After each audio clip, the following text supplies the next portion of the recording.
Today will be a day to remember for the rest of your life. The Pro Football Hall of Fame is excited to present the Heart of a Hall of Famer program connected Today by will be a Extreme day Networks. To remember for With the rest over of 100 Hall of Famers participating, we have reached 47 states and countries all over the world, sharing the message that football is more than a game and can teach Americans important life values like commitment, integrity, courage, respect, and honesty. When you have to make right decisions, even when nobody's watching you. Well, respect is not just given out. It's not handed out like a brochure. It's earned. Today, you are presented with an opportunity to meet and learn from one of the greatest football players of all time. But more important than that, the chance to see that their Hall of Fame life wasn't given to them. They didn't roll out the bed great. They put the work in, on the field, in the weight room, in the classroom, in their communities. They made themselves a Hall of Famer on and off the field. Your feet can't take you where your mind's never been. Because you can make it, but it's just gonna take a little hard work and some effort and the drive and determination. And today, you will learn you can do the same thing they did. You don't have to have a gold jacket or a bronze bust to make a difference in the lives of others. It's your decision whether you want to be a successful student, son, daughter, brother, or sister. If attitudes are contagious, is your attitude worth catching? It's integrity as well, because when you decide to pursue something and you don't quit, that says a lot about you. Commitment to excellence. We can all aspire to be the best. Welcome to a once-in-a-lifetime program, the Heart of a Hall of Famer program, connected by Extreme Networks. Now, I know you know what I'm going to say next. Where would you rather be than right here, right now?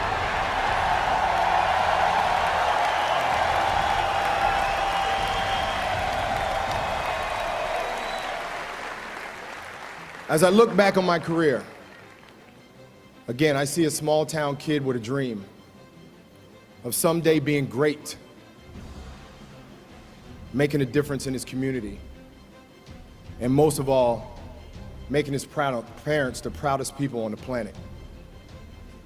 Well, I'm here to say tonight, I've done all three of those things. No more routes to run, no more passes to catch, no more DBs to beat. The journey is complete.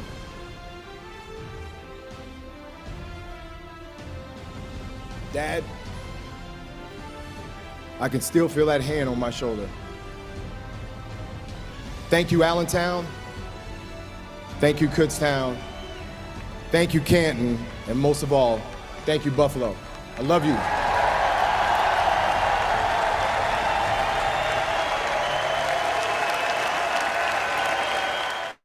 All right, and with that, I'd like to welcome everybody to another edition of the Pro Football Hall of Fame's Heart of a Hall of Famer series, connected by Extreme Networks. We are coming to you live today from Del Norte High School in San Diego, California, and I'll be honest with you, the weather's a lot better than it is in Canton. So I'm happy to be here, happy to be out here, obviously happy to be sitting beside our awesome guest today. Today featuring, as you can see right here beside me, Mr. Andre Reed.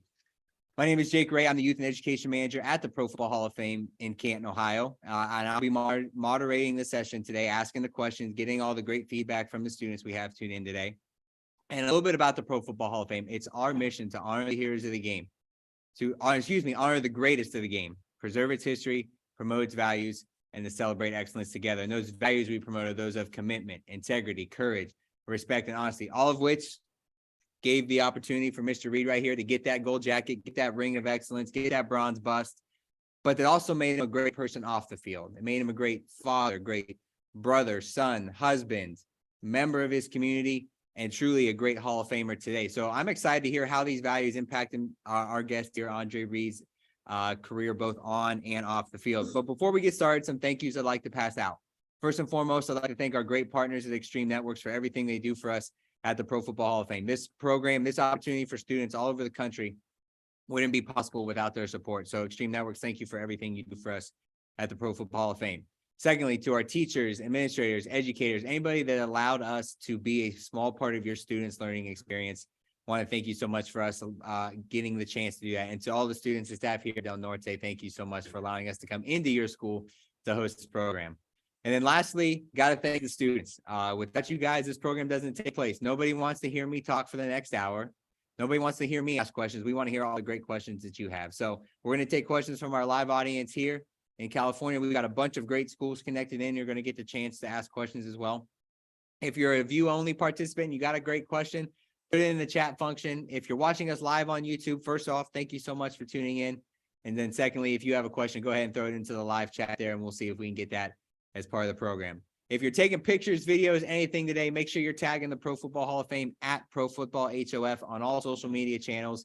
And then I tag Extreme Networks as well. They're at Extreme Networks, and make sure you use the hashtag HOF values. And your post just might be reshared on the Hall of Fame's channels today. So without further ado, I'd like to turn things over and welcome our special guest, the Hall of Famer Andre Reed. Great to be here. Good to be here.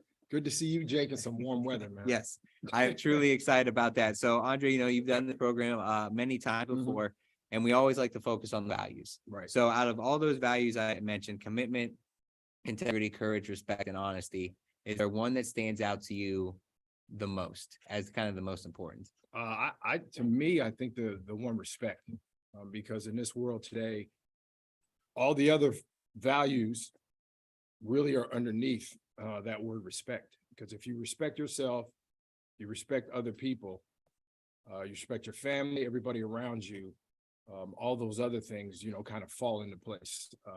That's the first thing I was taught when I was a kid is respect yourself and respect the people around you, regardless of the situation. That's a big word in my household.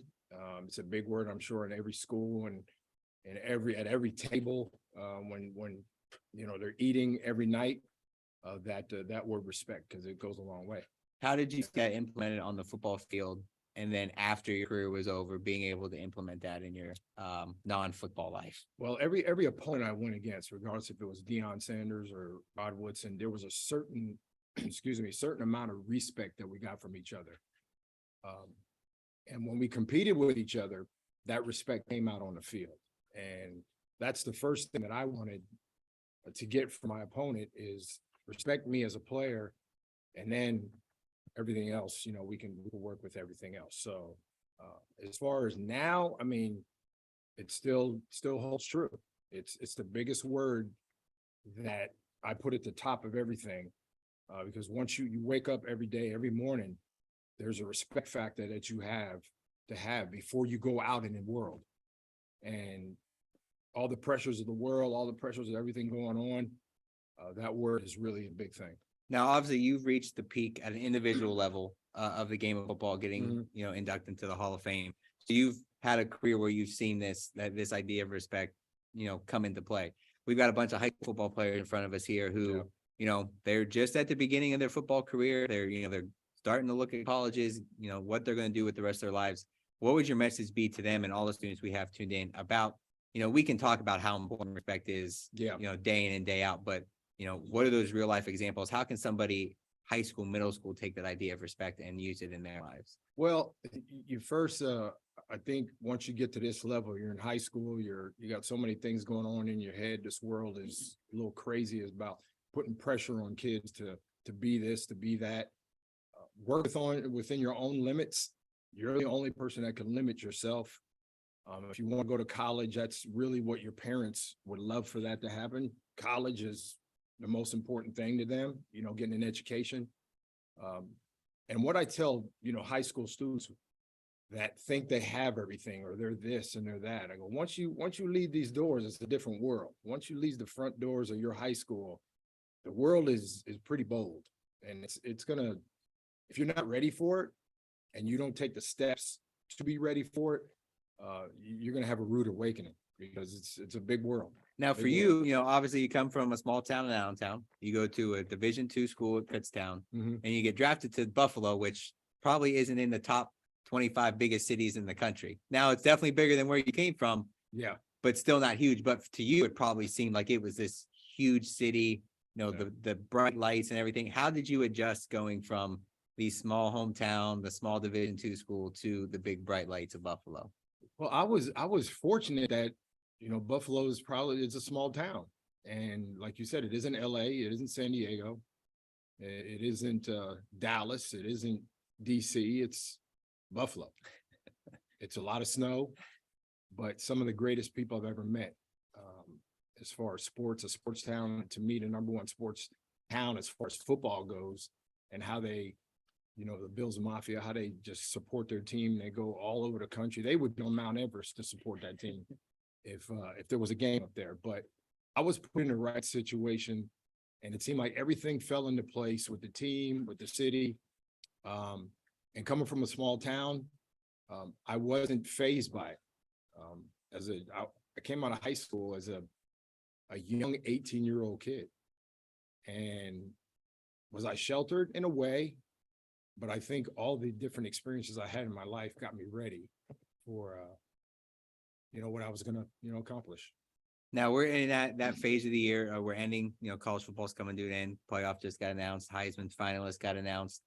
We're starting to get into that recruiting phase. Seeing a lot of pictures of coaches taking their house visits, checking in with their recruits. Yeah. How has it changed for you? And you've seen it from a division, high school to Division II. So not even the biggest programs in the country coming to check in.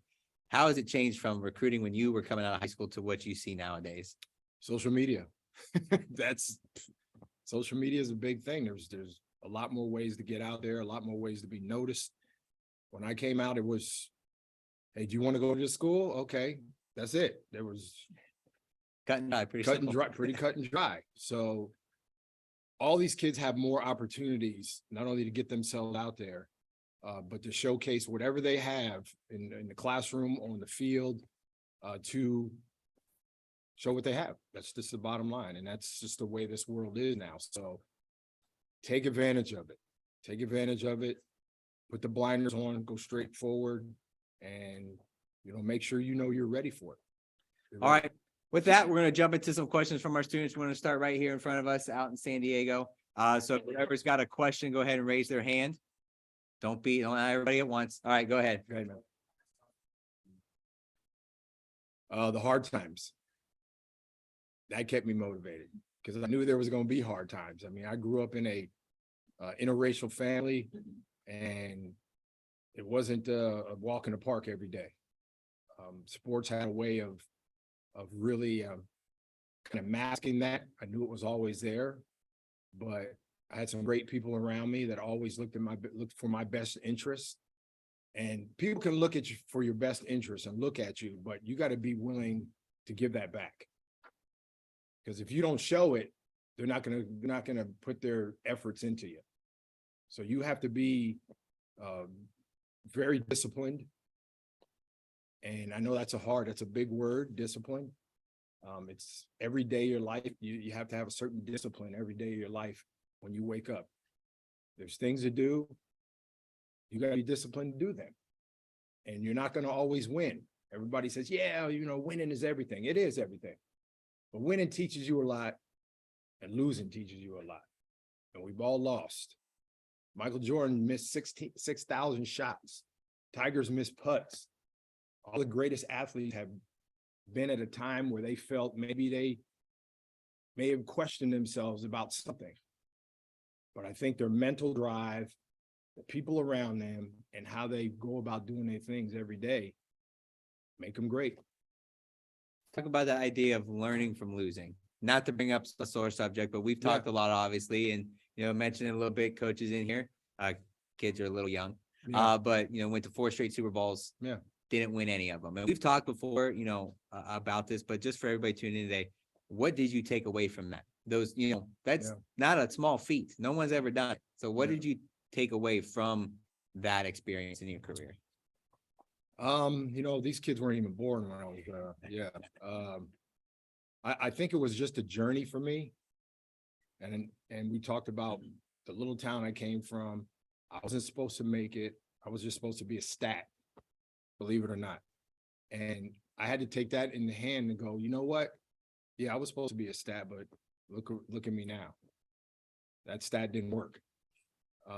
I I felt, again, losing is a part of winning is a part of losing. And the guys I was with, the journey I was with all those guys, I wouldn't trade that for anything because it taught me a lot about life. Life's lessons are hard. And when you have the right person that keep in perspective, you gain a lot from that. All right, with that, we're going to start sending out some of our schools. We have tuned in all over the country today. So we're going to start with Mr. Klingen's class over there at Centennial. So Mr. Klingen's class, go ahead and unmute your microphone. Have the student walk up there and have the student introduce themselves. Let us know what grade they're in, and then go ahead and have them ask their question. What's your name? Marquise. And what grade are you in? Fourth. And what's your question? My question is, what are some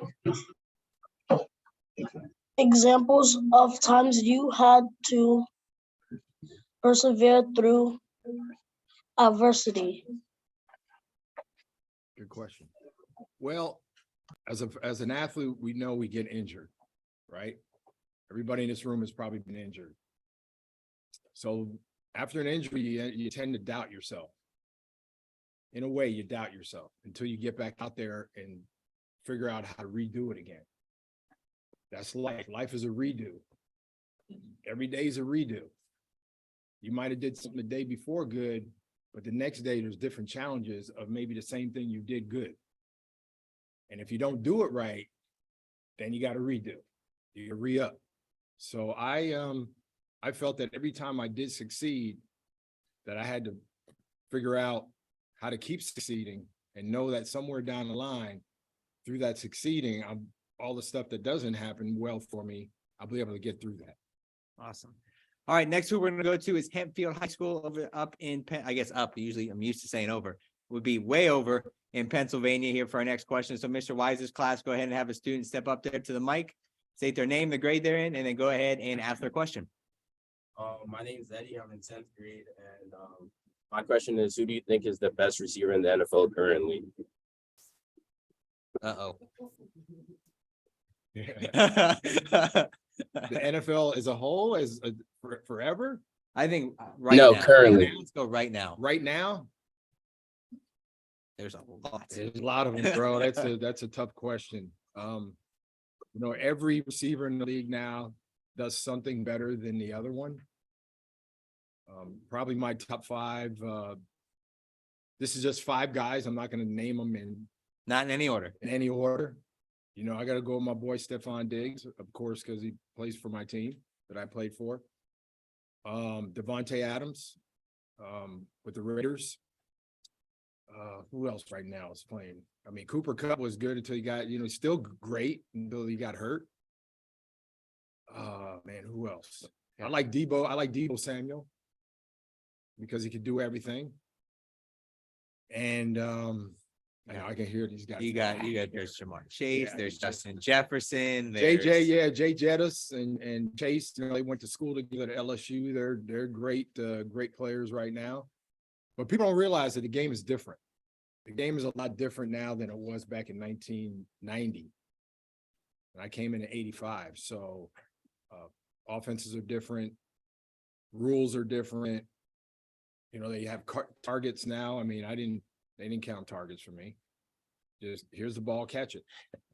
That's a target. No, they don't count that. They didn't count that back then. So those are just five guys, but there's so many good players now because offensive coordinators are so good at putting guys in positions to win, and then it's up to the player to execute. Now, we obviously talked a lot about some current players, at the Pro Football Hall of Fame. Everybody, we kind of think about, we're just talking about all the old stuff, all the old artifacts and equipment, right? But no, at the Pro Football Hall of Fame, we tell the full history of the game of football. At our core, we're a museum, and it's our job to preserve the history of the great game of football from when it started way back in the late 1800s. And there's stuff on display right now from some of those players that Andre just mentioned. But we thought, what better way to showcase the Pro Football Hall of Fame than to go live to Canton, Ohio, to our archives, where we have John Kendall, who's a vice president there at the Hall of Fame, to talk a little bit about what the Pro Football Hall of Fame is about, what he does to preserve the history of the game, and then to showcase some pretty cool artifacts that I'm sure Andre remembers from his career. So whenever you're ready, John, down there in the archives, go ahead and take it away. All right. Thanks, Jake. And Andre, it's always a pleasure to spend time with you. My name is John Kendall. I'm Vice President of Museum and Archives here at the Pro Football Hall of Fame. And today we are standing in the Ralph Wilson Jr. Pro Football Research and Preservation Center. Ralph is an individual that Andre knows real well, being the owner of the Buffalo Bills for many, many years. But this is an area of the Pro Football Hall of Fame where we preserve the history of the game. One of our core tenets of our mission to honor the greatest of the game, preserve its history, promote its values, and celebrate excellence together. And so we preserve over 40 million pages of documents, over 6 million photographic images, and close to 30,000 artifacts related not just to the history of the game, but every one of these players, coaches, and contributors who built the game to what it is today, with a special emphasis, obviously, on the 362 individuals who have a bronze bust here in Canton, Ohio, and are the Pro Football Hall of Famers. Some of the artifacts that we have, or documents that we have here in our archive collection, pretty much every book ever written on pro football history, a lot of documents. These are documents on a game that was played in 1925, if you can believe that. Scouting reports, ticket distribution lists, play-by-play sheet down here that's showcasing the play-by-play of the Cardinals versus Bears game in 1925. We've got jerseys that we house. This is a jersey from J.J. Watt from 2012, the first year that he won Defensive Player of the Year. We've got documents from coaches. These are Don Shula's notebooks here that we have that chronicle his career. This is from 1974. We've got play sheets, play designs from individuals like Coach Paul Brown, who was such an innovator in the game. Letter here from Coach Belichick when he was just an administrative assistant with the Detroit Lions. So everybody's got to start somewhere. You very rarely get to start at the top, particularly in sports. It's about, getting in at the ground level, working your way up, taking advantage of opportunities. So speaking of taking advantage of opportunities, we got this card here. This is the draft card. We've received the draft card of every player drafted into the National Football League going back to 1997. So this individual here, probably our most famous draft card that we have in the collection, 6th round, 199 overall, Mr. Tom Brady. So you got to start somewhere. And then here, Andre, we've got a jersey from your career, 1997 jersey when you became the NFL's third all-time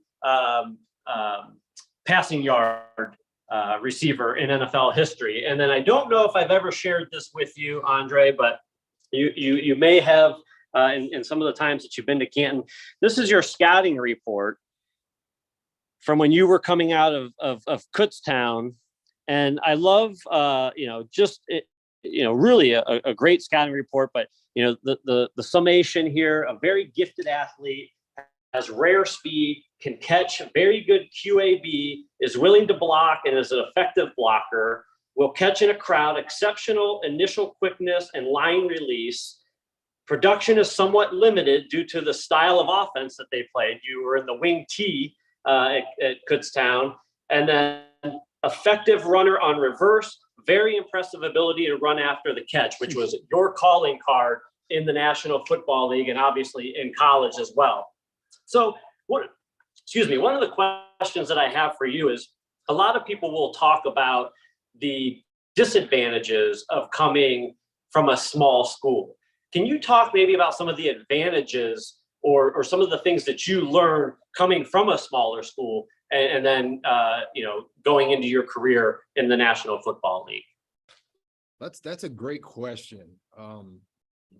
Going to a small school back in 1984, 83, 82. These kids are like, when was that? I was a big fish in a small bowl. And again, I was a 18-year-old young kid coming out of high school and really didn't get recruited by big schools. I could have went to a big school, but I had to go to junior college. You're like, go to JUCO for 2 years. And I was like, nah. And plus I was a homebody. So I loved to be home. The school I went to, Kutztown, was only 25, 30 minutes from the house. So I can go home on the weekends. But it was a perfect fit for me. And, we the one thing I love to do up there, and these kids probably don't know what it is. I used to go cow tipping. And yeah, right behind my dorm, there was a field there with some cows, and I used to run after cows and knock them over. So, yeah, that's if YouTube was back then, it would have went viral. But I was just your normal kid that had two brothers and a sister and just did normal kid things. And then, I thought that, again, that my mom and dad wanted me to go to school regardless of where it was. And it just so happened I went to school 30 minutes from the house. So it was a great fit for me. Well, appreciate all you do for the Hall as always. Thank you for all the advice that you're giving to these young students, and look forward to seeing you in Canton here soon. Thanks, Andre. Good seeing you. Thanks, John. Yeah, so we're gonna jump right back into our schools. I think I've talked to you a lot. I think that's the first time I've ever heard that story. I got some new ones for you. We're gonna jump back into our schools we have connected today. We're gonna send it out to Independence Charter Academy, Mr. Esposito's class. So Mr. Esposito, I'll go ahead and have a student step up to the microphone there, state their name, the school they go to, which is obviously Independence Charter Academy, and then go ahead and ask their question. Hi, my name is Kane, and I'm in 6th grade. And my question is, if there was one thing in high school that you could change going into college, what would it be? That's a good question there with the Josh Allen jersey on. I like that. I like it. One thing I can change, probably that I was more, I should have been more receptive to a lot of things. Again, I had a young frame of mind. I didn't take probably should have took more chances. I was a very reserved kid. Again, I was a homebody, so I kind of stuck to myself a lot, except on the football field. Just experience more and be able to, take people, what they said to me, and able to turn that around to my advantage a little bit better. All right, we're going to go to our next school. We're going to go to Chautauqua Lake, Mr. Cohen class. So Mr. Cohen, go ahead and have a student step up to the microphone, state their name, the grade that they're in, and then go ahead and have them ask their question. Hi, my name is Dylan, and I'm in 12th grade. My question is what was your favorite memory from Super Bowl years in Buffalo? Favorite memory from your Super Bowl years in Buffalo? My favorite memory is probably the guys. Just like all the students here, their friends are really important to them. Some of them maybe not be important to you. Because you learn a lot from the people you're around, especially if they're positive people. Because one day they're going to say something to you that's going to resonate with you, that might stick with you the rest of your life. You don't realize that. And those teammates that I had were like my brothers sitting in a room in my house. And to this day, we're still like that. That's the beauty of what sports does, man. It brings you together and you can talk about anything, but there's a certain bond that you have that it's different than any bond that you ever will have. Because I played in Buffalo for 16 seasons, and those guys were in my living room for 16 years. So I had to be able to get along with them in order for us to succeed. And they had to know me, I had to know them. My good, my bad, ugly, whatever, they had to know. Because on Sunday, that all translated to wins. And that was a great time in my life. And I have two kids now. I have a 28 and a 26-year-old. One lives in Spain, one lives in New York. So all my values and all the things I was taught as a kid through high school, college, and in the professional ranks as far as a player, I related to them. And I'm, very proud of them and what they're doing. But I was taught that from a young age from my dad.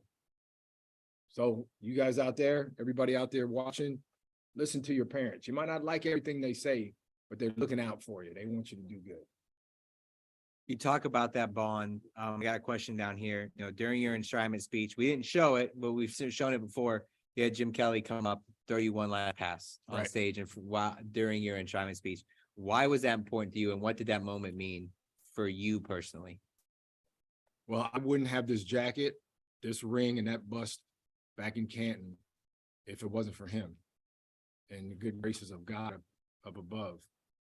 He was such an important part of my career that it was just fitting that he throw me that last pass.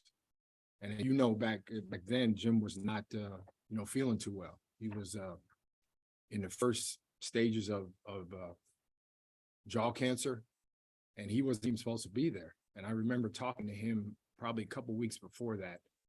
I said, I know you're not feeling well, and I understand that you couldn't come. And he said, hey, if I have to crawl there, I'm going to be there.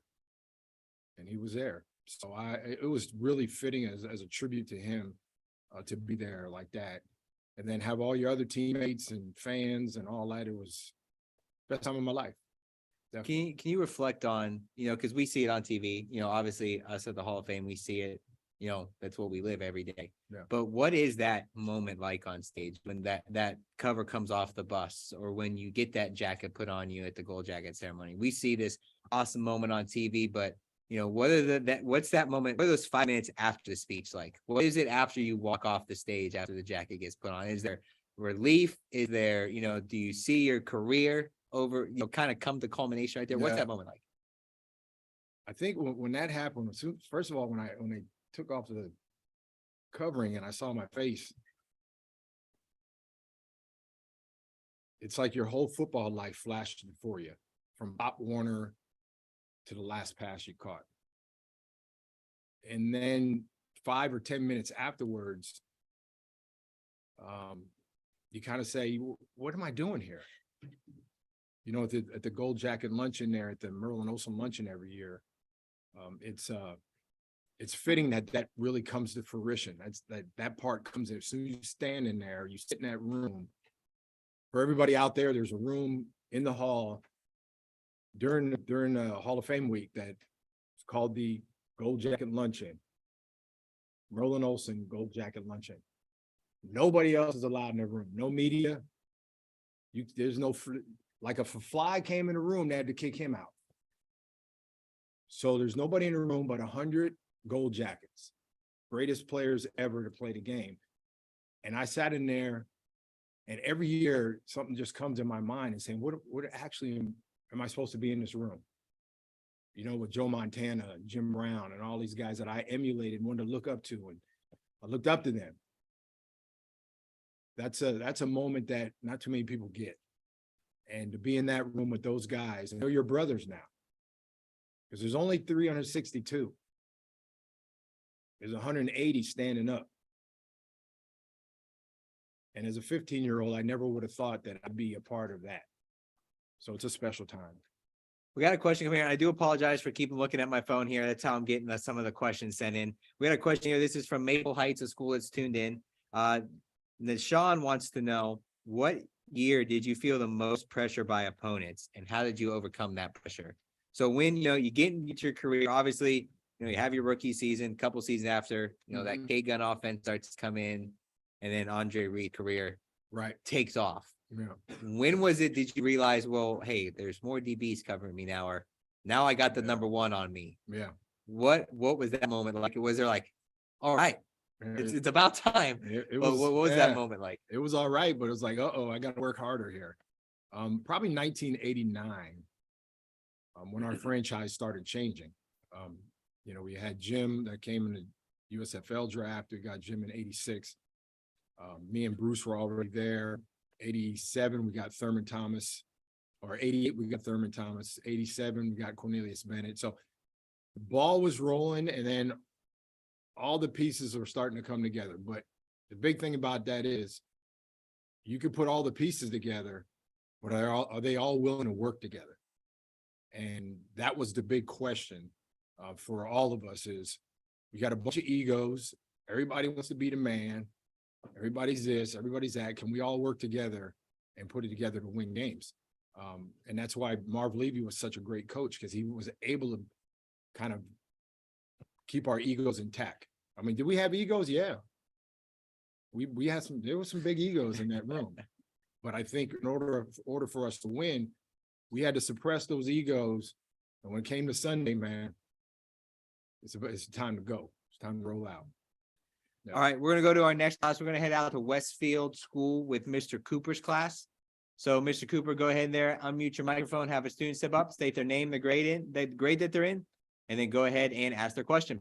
I'm Ethan Betts. I'm in 9th grade. What are your opinions on Stephon Diggs? We got rocking the Josh Allen jersey. We see Stephon Diggs. Dude, I like it. balling out I this like year. it. I like What- it. Where are you out of? Where's this school out of? It's a small town about an hour away from Buffalo. Okay, all right. I like it. All right. Bills It's Mafia Buffalo's country, everywhere, yes. man. I'm Yeah. telling you, see, Mount Everest right there. I tell you. Stephon Diggs, what a competitor. I mean, that guy is a relentless competitor.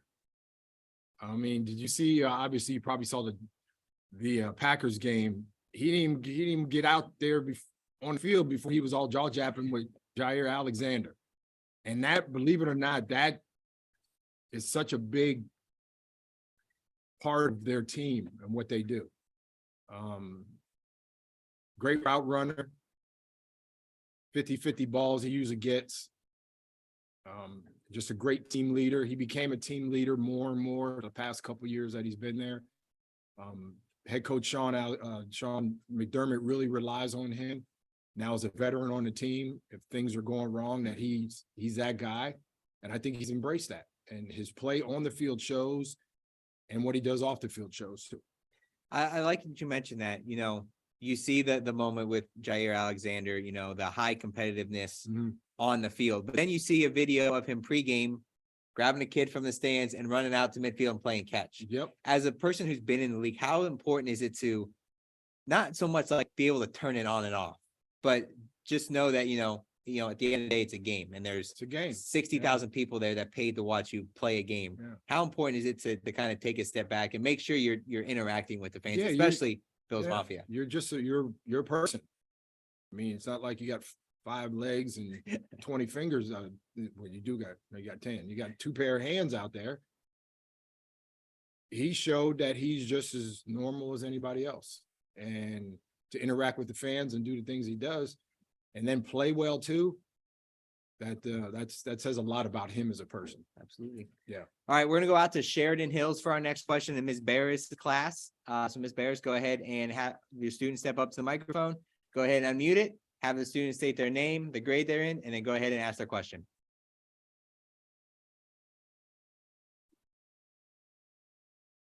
I can't see your screen, so whenever you're ready, go ahead.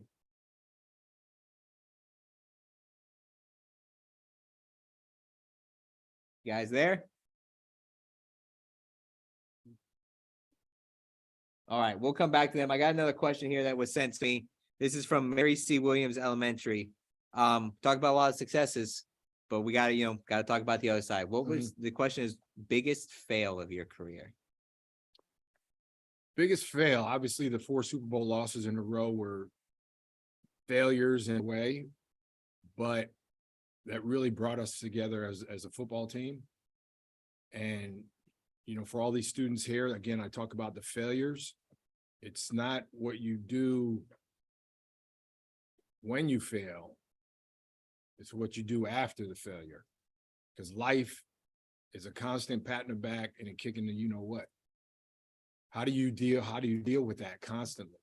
Because you're going to have some things that go right for you, and then you're not going to have some things that go right for you.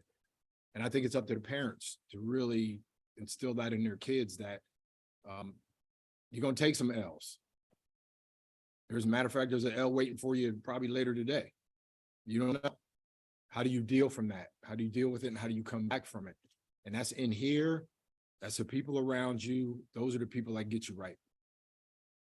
We talk about how much, you mentioned so much how the game has changed from when you play from on the field stuff, but the game has changed off the field well. And, everybody's immersed in fantasy football throughout the year, and it has taken off another great way to follow the game of football. So I did some research, went into your season, 1991, standard league, you would have scored 273.9 points in 1991 if fantasy football was like it is today. So look at some standings. That's pretty high up there for a season of points. Man, how important is it for people to interact with the game that way? And how does it grow the game of football?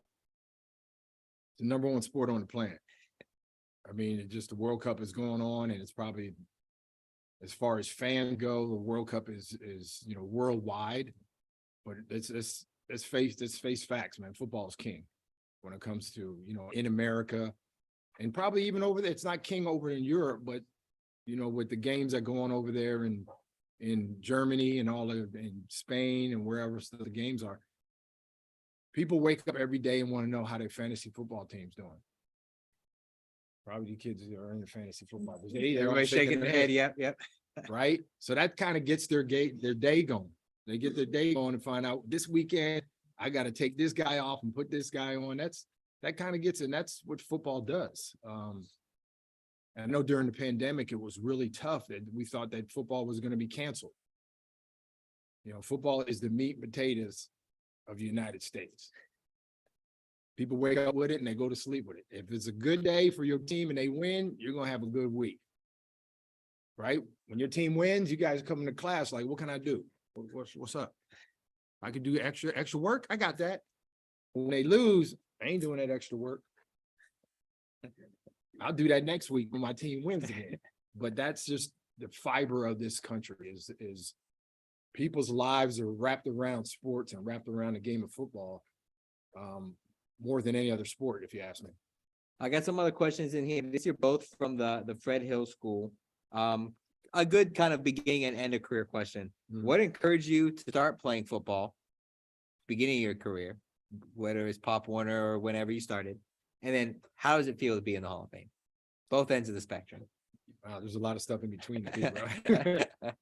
As a little guy, I just was like, again, I was very reserved. I was shy. I just, believe it or not, I was a shy kid. And I kind of stuck to myself. But sports had a way of bringing me out. It just brought me out in a different way. And as a Pop Warner kid, I was, played a Pop Warner game and I go to sleep in my uniform. My mom and dad would be like, can you take that uniform off now? Like, nope. The only thing I didn't sleep with the helmet, but that's just what the game did to me. And my support system was just so important to me. That to this day, they get 100% of the credit, besides the man upstairs who gets all the credit really to be here. That they were always in my corner and always saw something in me as a kid that I definitely didn't see in myself. Until now, until right now, man, I'd be here for 5 days talking about that. And, we talked a little bit about, what it was like to, be on stage, throw the pass, but, while all that's great, now that jacket gives you a platform that not a lot of other people have. Right.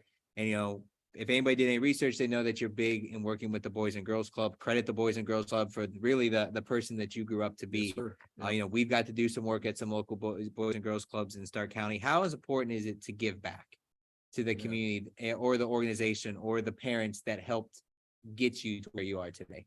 I always say to kids when I talk to kids and high school students, and really when I do speeches and PowerPoints, I say, yeah, you know what? Everything you do is all good, but you got to know that at the end, you have to pay it forward. There's an underlining reason why you're doing what you're doing. And if you're able to make somebody happy, you're able to make a difference, use your platform, whatever it is, just do it. Because they're going to remember you from that more than just, they're not going to remember a pass I caught in 1992. They can go on the internet and look up stats and find all that.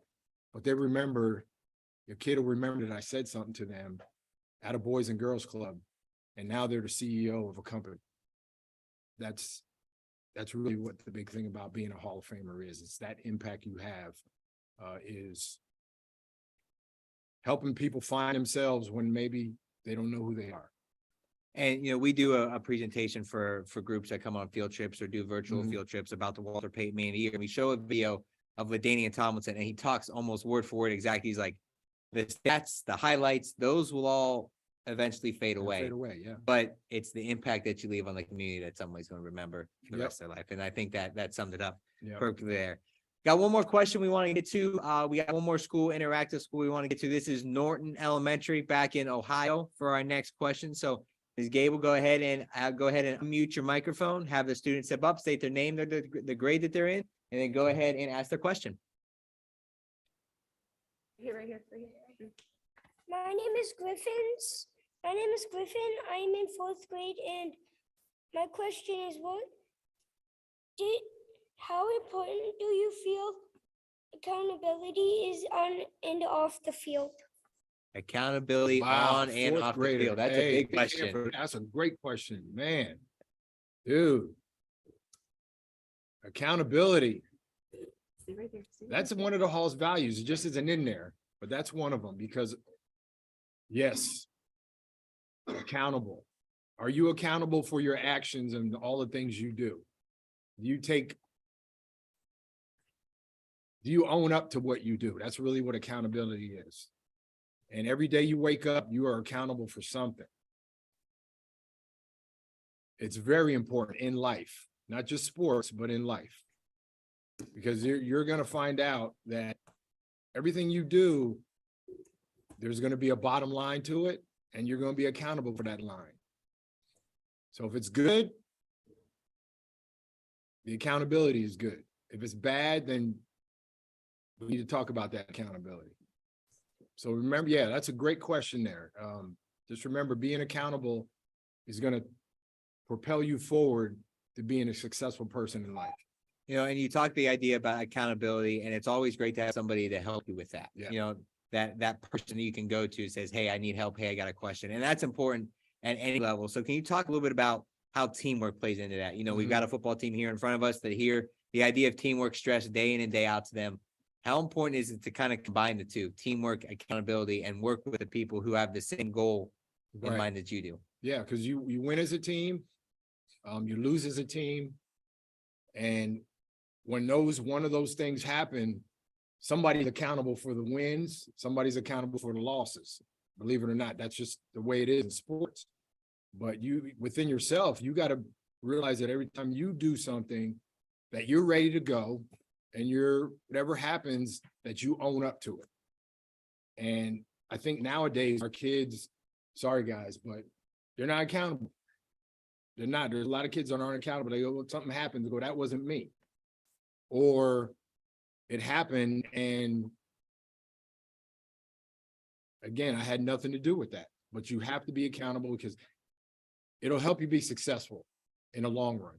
Because when you own up to something and you say, yeah, I did that, whatever, that propels you forward to things go well, that it's even easier. So be accountable for everything you say, everything you do. And then the people around you, all your friends, when they do something wrong, they'll be like, man, he owned up to that. Maybe I should.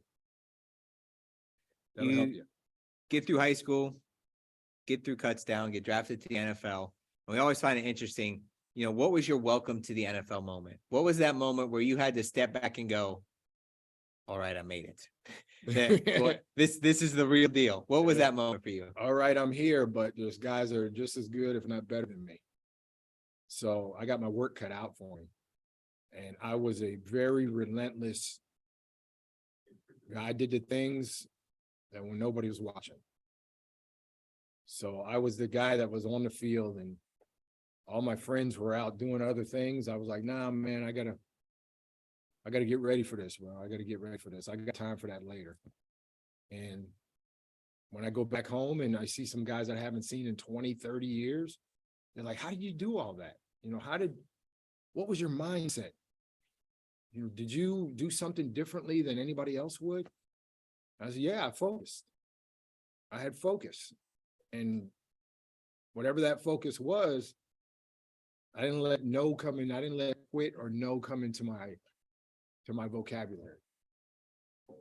Looking at the end of your career, obviously we know you ended up in the Pro Football Hall of Fame, but there's always that day where you have to hang them up. And you know that day's coming. It could be, if we got seniors in here, they may have already played their last football game. You may have people who have 2 or 3 years left, but that day's coming. It could be in high school, college, professionals. How important was you to end, on your own terms? And what was that transition like and you talk about a little bit about the foundation you started after you were out of the Yeah, league. well, I was lucky enough to play as long as I did and play 17 years and only miss 11 games. I was extremely lucky because the average is still 3-4 years of playing NFL. You know, so many things go wrong and so many things are against you. But that got me ready for after football too. And, you know, my foundation, what I do now is so important to me that you're not going to have longevity all the time. It's, you know, just getting up in the morning is hard enough. But I was fortunate enough to play that long and to play with the guys I played with and taught a lot. There was a lot of life lessons I got taught in 17 years in the league. Every day was different. Every single day I stepped in the building was different. It wasn't the same. Now we got a couple more questions here to wrap up. And I usually end with this, but I got one question in from a school I want to end with, and it's gonna be a simple yes, no answer. Yeah. But you know, you talk about those life lessons. You've said a lot throughout today, and you know, hopefully kids are taking these down, remembering them. But if you could leave them with one thing, one idea, one nugget of information, what is something you want the kids here in front of us, tuned in virtually, or watching this program a year from now that just happened to stumble upon it on YouTube? What is that one piece of advice you want them to leave with today? Just be true to yourself. Look yourself in the mirror every single day and say, what do I have to accomplish today? And accomplish it. Make sure it's positive for sure, but accomplish it. Because then you get your body, it gets used to being accomplished and accomplishing things. And again, all the people around you want to do the same thing. Because you set an example. You set a big example. We do apologize. The Pledge of Allegiance is playing, so we're going to mute our mic. We'll do this real quick, but we'll be right back.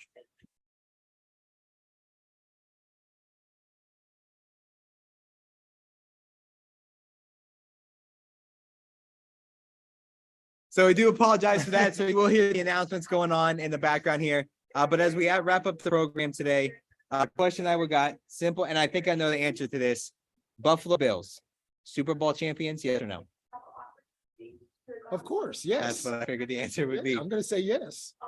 And just real quick, you know, some of the thoughts you see in on the NFL. We talked about the receiver, but overall, how exciting is it to be somebody who played in the game and be able to watch the game from a fan standpoint now? Yeah, I'm a big fan of the game. Again, the game has changed over the past 25, 30 years. More scoring, you know, the fans want to see scoring. Offenses are a little bit different. Again, they want to see scoring, and that's really the basic difference really with the teams and with the league right now is scoring brings fans to the game, fans pay. That's really what it is. Awesome. Well, with that, we're going to wrap up this installment of the Pro Football Hall of Fame, part of a Hall of Famer series connected by Extreme Networks. We want to thank everybody who tuned in virtually, all the schools that we had tuned in. Huge thank you to our staff here at Del Norte High School and the students here who watched the program today. So with that, let's give our guest, Andre Reed, Hall of Famer, one last big round of applause.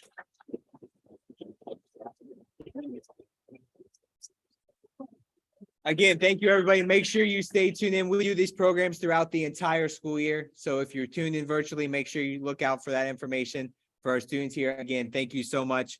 You know, we talked about the beginning, you know, how important the game of football is, and you've lived that. So from myself personally and everybody at the Hall of Fame, Andre, thank you for everything you've done for the game of football. And thank you for everything you continue to do for us in Canton at the Hall of Fame. Let me tell you, this dude right here, man. I met Jake 8 years ago when I got in, and he had the red Jake State Farm suit on. So I was calling him Jake from State Farm for a couple of years. And you know what the Hall does when a Hall of Famer comes to the Hall of Fame, it's like Christmas Day, all wrapped in. It's just crazy because they treat you. They don't treat you like a football player. They treat you as a person that not only is an icon of the game, but you represent every player, every person that put on a football helmet in their life and played football. And that's really what, and the Hall's values, of commitment, integrity, courage, respect, honesty, honoring the greatest of the game, preserving its history, promoting its values, celebrating excellence everywhere or together. That's what we are. We're together. And Hall of Fame week is such a special week for me because we renew, our friendships. And again, the first time, talking to Jim Brown was like talking to God. It was such a thrill for me. And I was a Pittsburgh Steelers fan growing up. So Lynn Swann was my favorite player when I was in high school. So I picked his number in high school and college to wear his number, 88. So when I see him every year, I bow down to him and Paul Warfield. I bow down to those guys because I watched them. I said, man, I wanted to be like you. And I wore your number. And they just, they laugh at it. I go, dude, that's true. I want to be like you. And now kids want to be like me, which I never thought. Awesome. So that's what the Hall does.